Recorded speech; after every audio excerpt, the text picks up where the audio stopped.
Hi, good morning, class. So today we're going to start off. Can anyone tell me what data is? A collection of facts.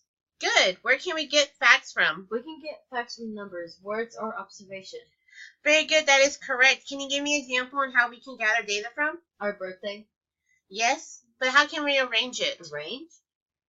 Arrange means putting things in order. Like when I can gather information about y'all. What is your favorite school subject? I can arrange the data that I receive to the school subjects such as math, science, social studies, and language arts. Do you understand? Yes. Okay, so how can we arrange our birthdays then? We can do it by month. Good. Yes, we can arrange our data by month. How else can we gather data from classmates? Our names. Okay, that is a good thought. How can we arrange that though? By the first letter of our names. Good job. We can also do that. Arrange it by our first letters of our names.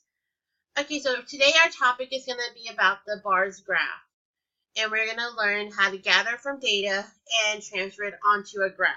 Okay? Do you know what a bar graph is? A bar graph is a graphical display of data using bars of different heights. The bar can be either horizontal or vertical. So I have an example of a vertical graph right here. And it's funny because we just talked about birthdays, so here's the birthday months. Here's our vertical graph. Next, we have a horizontal graph, and this is what a horizontal graph looks like. It's favorite types of music, so this is what a horizontal graph would look like. Okay? But we'll mainly be focusing on the we'll mainly work on the vertical graphs. But I just want y'all to know the two ways of the bars, okay? Yes. Okay, good.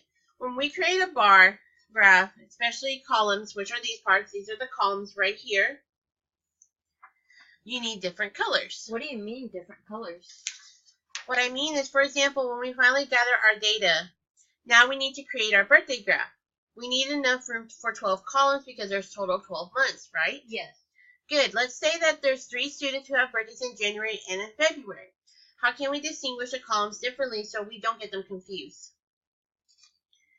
Well, we have different color columns to help us differentiate the difference between them. For example, red can have a red column, red can have a pink column, and then the other columns can have each different colors. Do you understand? Yes. Okay, so on these examples that I have picked out for y'all, they're going to have a bar graph, but we need to create from the data that they gave us. Okay? So for the first example, I have this worksheet. It's an ice cream cone worksheet. So what do we need to do first? We need to create the bar graph. Okay, so how can we create it? Where it says numbers of ice cream cones sold. Good. Okay, so let's start with Sam. How much ice cream cones has he sold? 2. Okay, so how many boxes do we color with blue? 2 boxes. Okay, go ahead and do that. Now, how many ice cream cones did Kate sold? 1. Okay, so we color 1 box in yellow with yellow. Go ahead and do that. Okay. What's our last person is Becky. How much did she sell? She sold 5. Okay, so let's go ahead and color that box with 5 boxes green. Good. You're catching on. Okay, so now we're going to answer some questions on the graph. Who sold the most ice cream? Becky. Okay. Who sold the least? Kate. Good. So the last question is, how many more ice cream cones did Sam sell than Kate? How can we solve this? Subtraction. Okay, so why did you say that? Because we need to subtract from Sam and Kate to know how much more Sam sold. Okay, very good. So what's 3 minus 1, guys? 2. Good job. Okay, so we're going to look at the second example, which is right here. It's a shape bar graph. They already gave us the data and already did the bar graph itself with different colors. So let's look at the problem we have today. Okay, on this bar graph, which shape was the most popular? The octagon. Okay, very good. So the next question says, how many votes did the square get?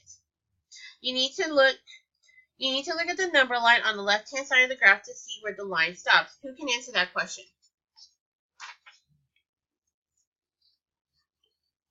The square got 6 votes. Very good. How many votes did the octagon get? 7 votes. All right. So the last question is, which shape got the fewest votes? What does fewest mean? It means the least.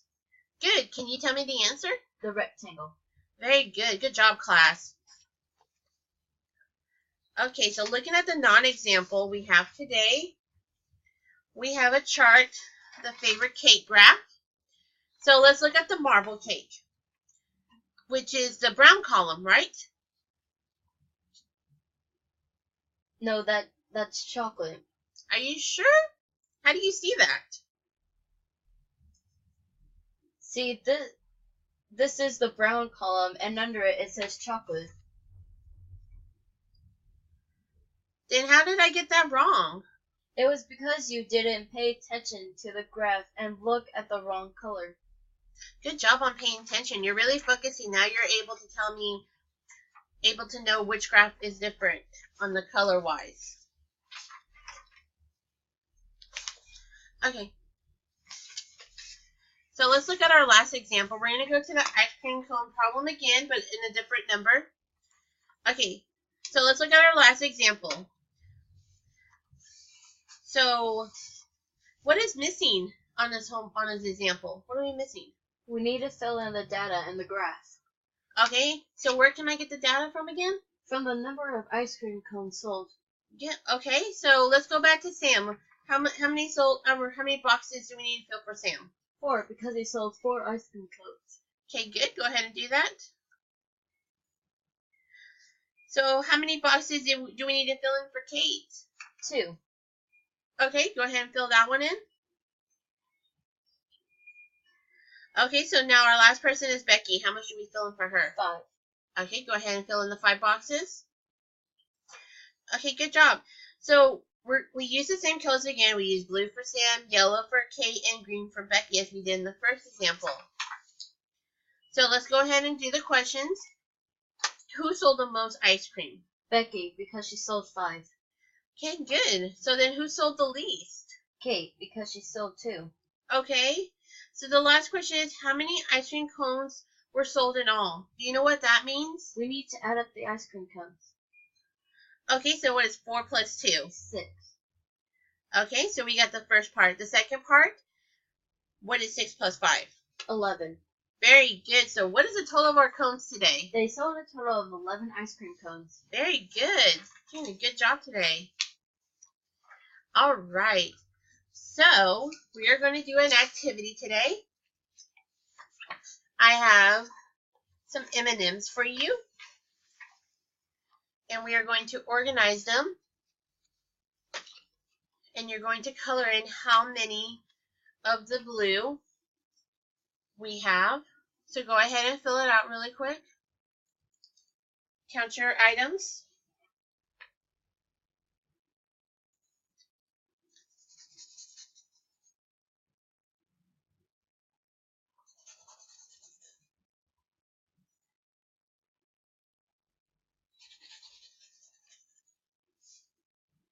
Okay, so how are we doing over here?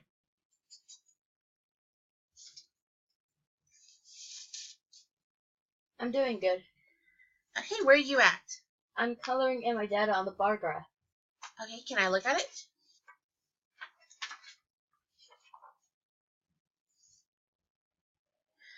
Okay, good job on coloring it, but remember when I said we use different colors on the column? Yes. Do you remember why? So we can tell the difference between them. Yes, because it looks like brown and orange have the same amount, but how can we make these columns different? By coloring them using different colors. Good. Now, which color do you have the most? Green. Look carefully again. See where green is? Yes. Now, do you see which column is taller? Oh, yes, I do. Brown is the most I have. Correct. Which color do you have the least now? Yellow. Good job. Next, we're going to move on to the positive feedback. I'm sorry to say that word beforehand, but this is a positive feedback. How are we doing? I'm doing good. Just finished coloring my columns. Good. Can I look at it? Yes. Okay, good job on this chart. It looks really nice. All the colors are good. Which color has the most?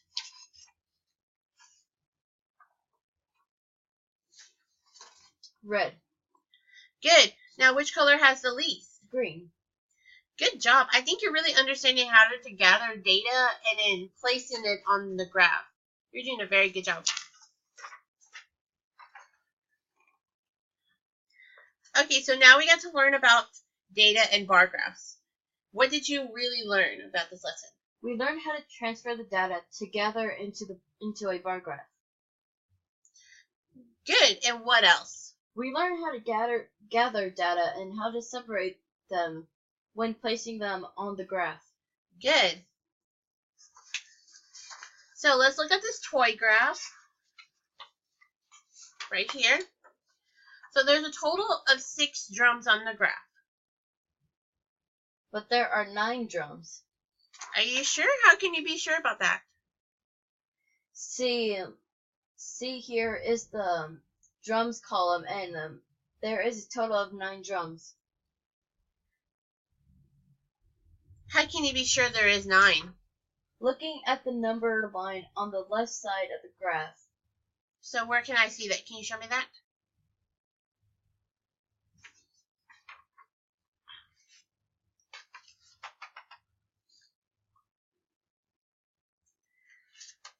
Can you point to me where did you find it, the number line? Good.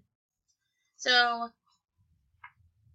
okay, so good job. You're able to now tell me where exactly, if I asked you how did you know that there was 9 drums, you're able to tell me that on the left-hand side of the graph there's a number line, and that's how you can follow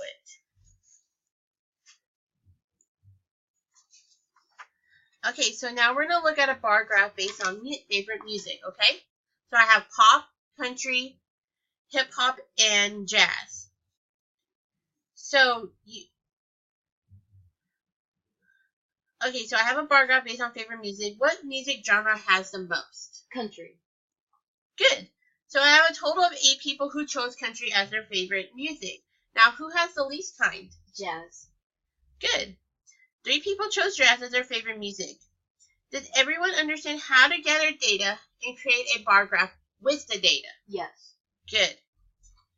So now with class, you can take different types of survey and create them into different types of bar graphs. It doesn't have to be necessarily everything that we do.